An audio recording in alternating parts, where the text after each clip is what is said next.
You are now listening to the IELTS podcast. Learn from tutors and ex-examiners who are masters of IELTS preparation. Your host, Ben Worthington. IELTS Task 1 Map Vocabulary, Grammar, Prepositions and Phrases. Hello there IELTS students, my name is Ben Worthington and in this tutorial we are looking at IELTS Academic Task 1 Map Vocabulary, Grammar, Prepositions and Phrases, as you just heard me say. So let's jump right into it. Again, grab a pen because I think this is going to be an incredibly practical, useful tutorial. And we've got the whole tutorial at IELTS Podcast. Just go to Google or whatever and put in IELTS Podcast Map Vocabulary. And there you'll see the whole tutorial, and it's free, and I strongly recommend you go there, especially if you're struggling with the map vocabulary. And just by, listening to the tutorial, actively listening, taking a pen and writing down the phrases, and then you can even check the phrases with what you see online with new tutorial I wrote out. So let's jump straight into it. So now then, the maps will usually consist of two maps that have undergone a change. So perhaps they replanted a forest, perhaps they destroyed a forest, perhaps it's an island and they developed the island and put some hotels on there, or perhaps it's a town and they reconstructed the town centre by, building a supermarket and converting a park, or even just changing an abandoned factory into a green space. It's quite varied, all right? But what we can usually be safe on is that there will be a change there, and you will be asked to summarize the information by selecting and reporting the main features and make comparisons where necessary. Make comparisons. That's an incredibly useful little hint there, which I will develop further and share more about in a few minutes. And generally speaking, we usually spend around 20 minutes on this because it's worth about 30% of the points, and also at least about 150 words, but I wouldn't worry about it that much. Obviously, we want to spend 40 minutes on task 2.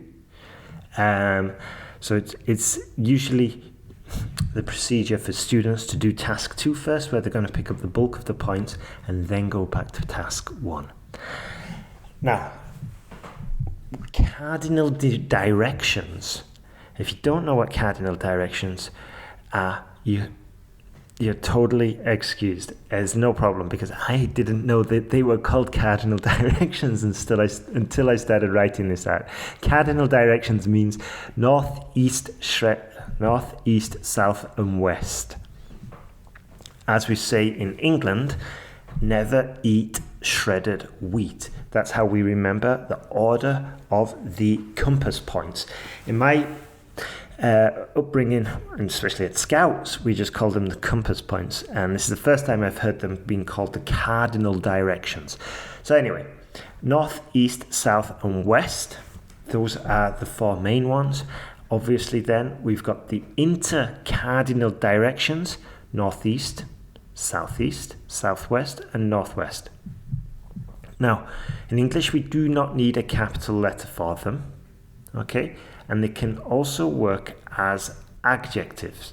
Okay, so we can say the southwestern corner, okay, as an adjective, and we can also use them as a noun and say something like in the northeast.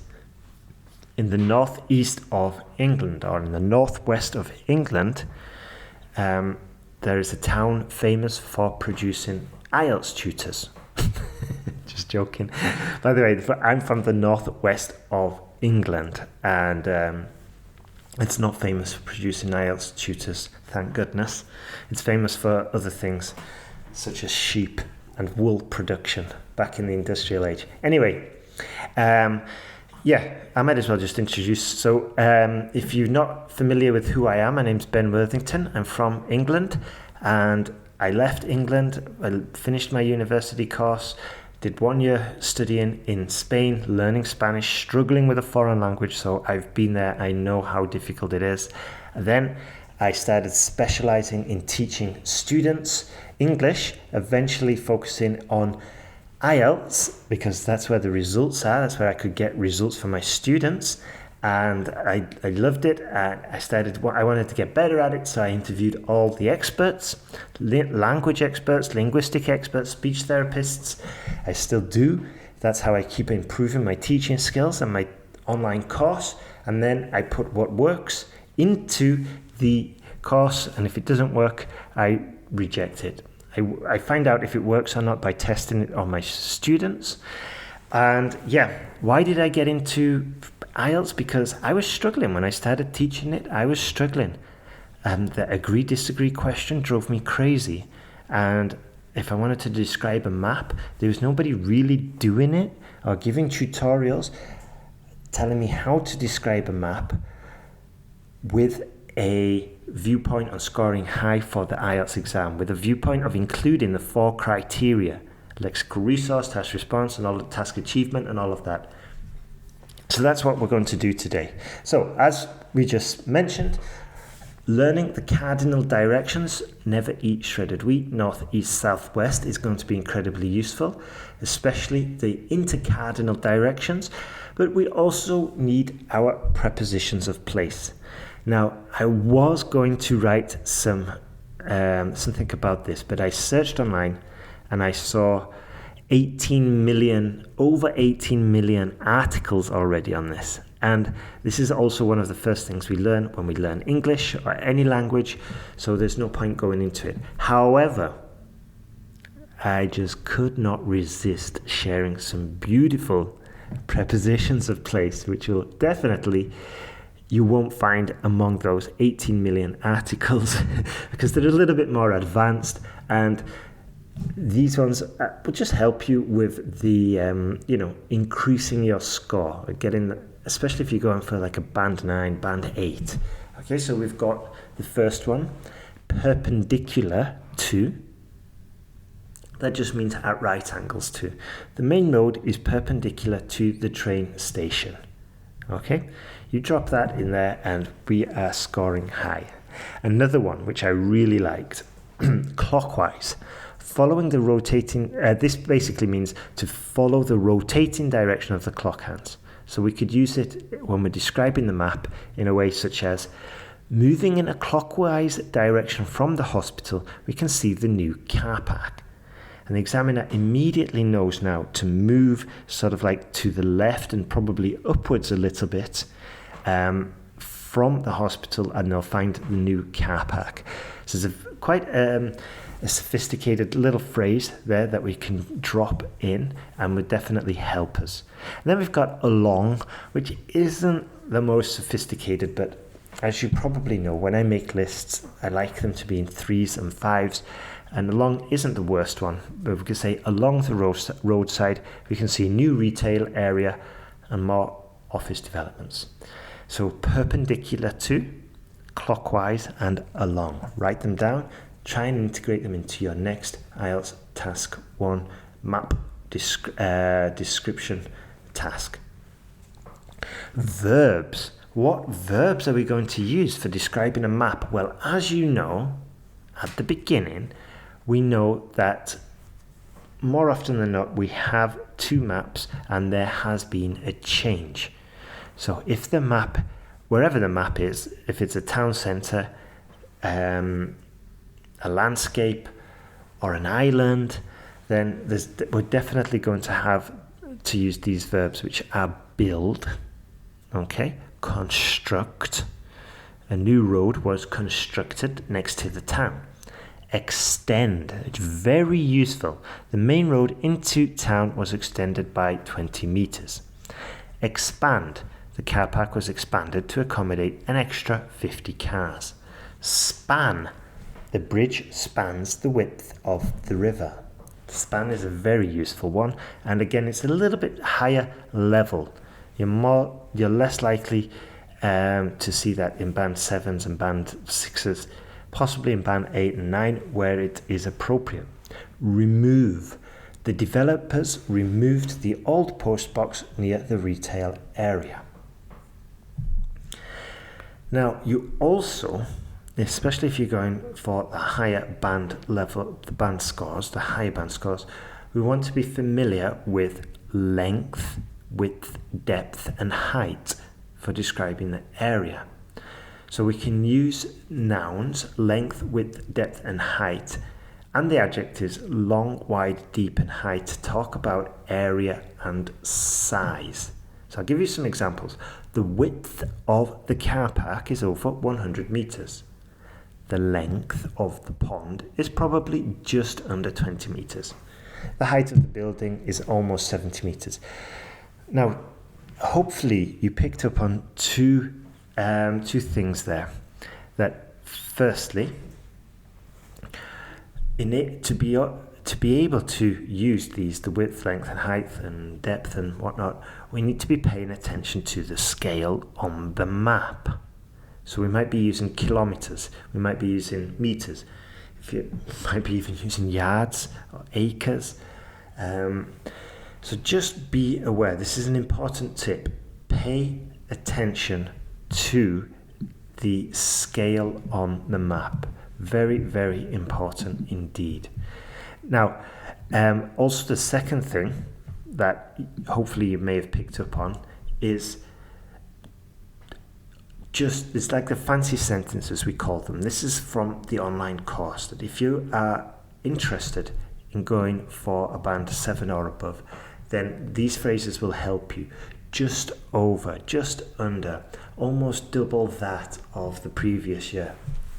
And we can also use these fancy statements in our map description. As you just heard, just under 20 meters. Almost, the height of the first building is almost 70 meters.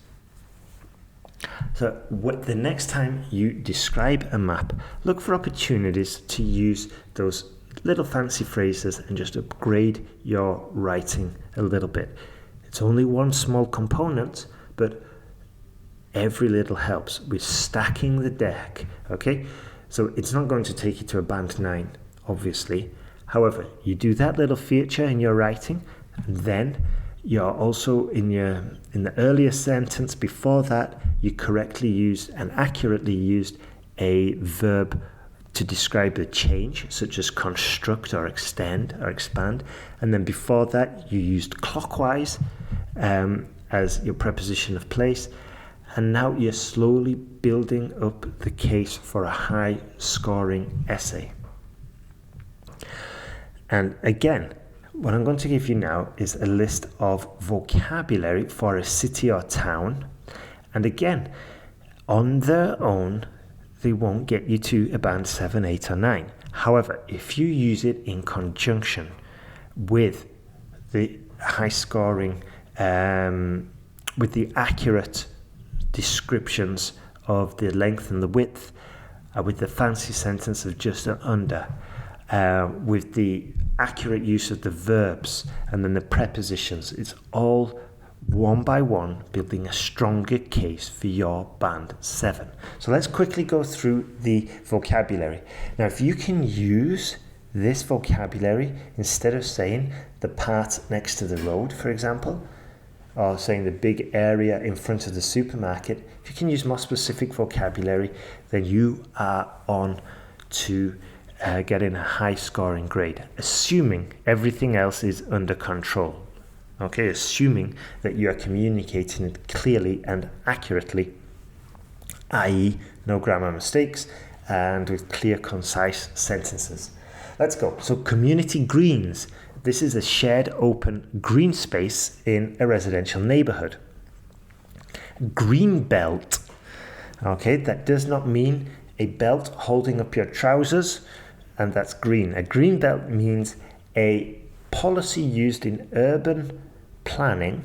So it's basically an area around a city centre that has to be kept, around a city that has to be kept green, just to avoid the urban sprawls, to avoid the city just expanding and eating up everything. Greenfield land. This is untouched and pristine land. My village used to be full of greenfield land. Now it's all developed with houses and whatnot. Greyfield land. This is like abandoned buildings and whatnot. It's economically useless. Grid plan. A grid plan should be obvious. This would be very useful. So we could say, where it's relevant, we could say, the first image shows a grid plan of a city. The second image, the second diagram, shows the new proposed plan, which is more of a natural shape. For example, pavement. This is basic vocabulary, but it's useful. You know, instead of saying the part of the street used for pedestrians, or dedicated to just pedestrians, say the pavement. In the US, they say sidewalk. Roundabout. This is a circular intersection. Common in England, not so much in North America. Common in the UK and Europe, not so much in North America, I've heard. But it's basically where you hit a junction and then you just go round instead of waiting at a crossroads. Roadside, at the side of the road. Quite obvious, but it's useful. You know, you could say at the roadside there are 3 retailers. And just, again, it's like next level. Instead of saying next to the road there are 3 real retailers, we say at the roadside there are 3 retailers. And again, as I keep saying, little things like this will stack up and help you improve your score. Final one, zone of transition. This is an area that's moving from one status to another. So maybe from the city centre to the green belt. In between that, we've got a zone of transition.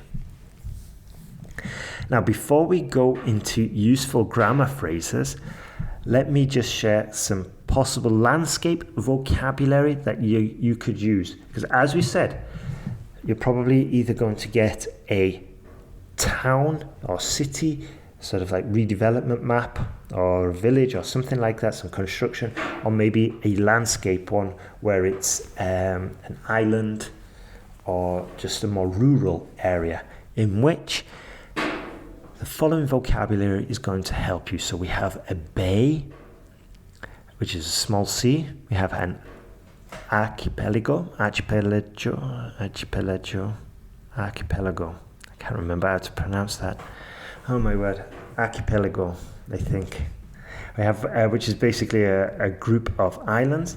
We have a bog, which is like wet, spongy ground. Canal, lots of canals where I'm from, in Manchester, which is basically a long, straight waterway. A canyon, a deep, narrow valley. A hedge, you know, the row of shrubs forming a boundary. Moor, lots of moors where I'm from also, the Yorkshire Moor. Yorkshire Ripper, that's what I wanted to say. Strait, which is a narrow waterway, and then stream, small river. Summit, the highest point of the mountain. Tide, which is the rise and fall of sea level, and then valley, which is like a long depression between 2 hills. Again, as I keep saying, this won't get you to band 9 on its own, but it's definitely, for example, if you can say the valley instead of the long space between the 2 hills, you're showing the examiner you've got topic-specific vocabulary. You've got vocabulary specific for this topic of describing a map, which is very useful. Now, useful grammar.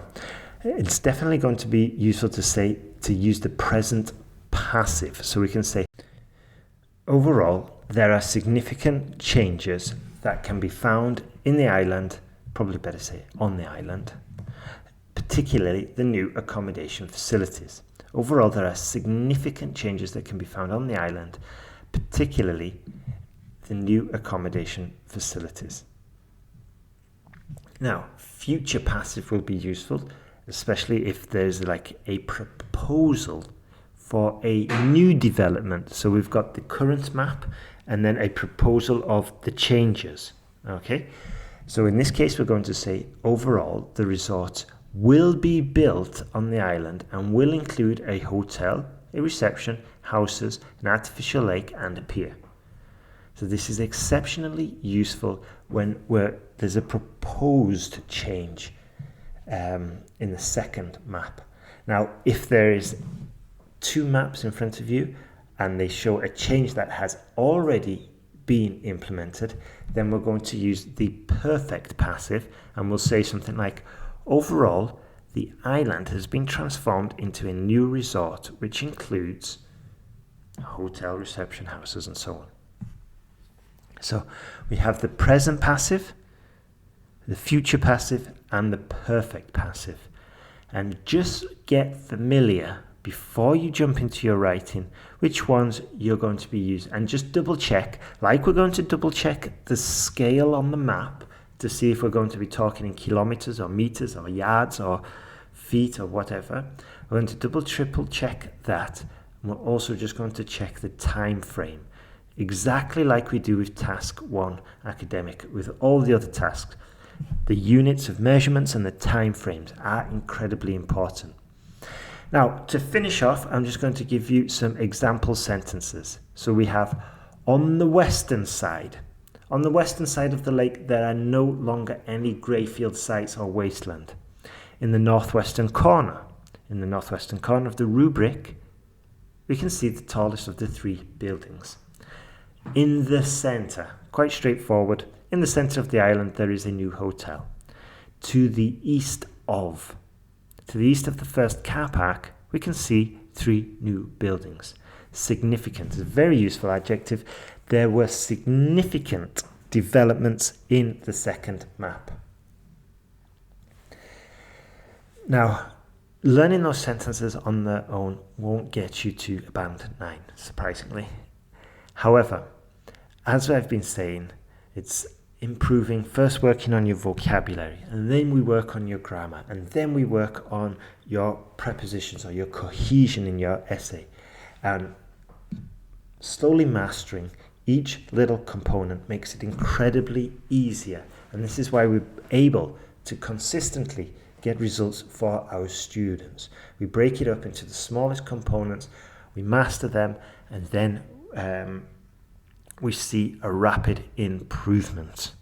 And we do this in the online course where you watch the tutorials, you implement what you learned, you write an essay, you send it to us, and then we return the essay with all the corrections, our comments, our encouragement, and this helps our students improve fast and effectively. There's no gimmicks, there's no time limit. You just keep moving forward,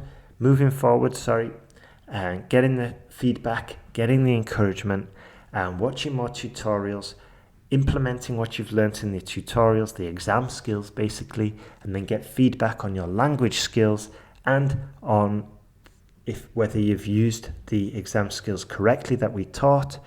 And this way, we've been doing this for quite a while now, and we're getting results day in, day out. So if you want to join us and take a leap and improve your work, then go to IELTSpodcast.com, sign up to the email list, and we can get you started with a trial essay correction. That's it from me today. Thank you very much, and I wish you all the best with your IELTS preparation. Thank you very much for listening.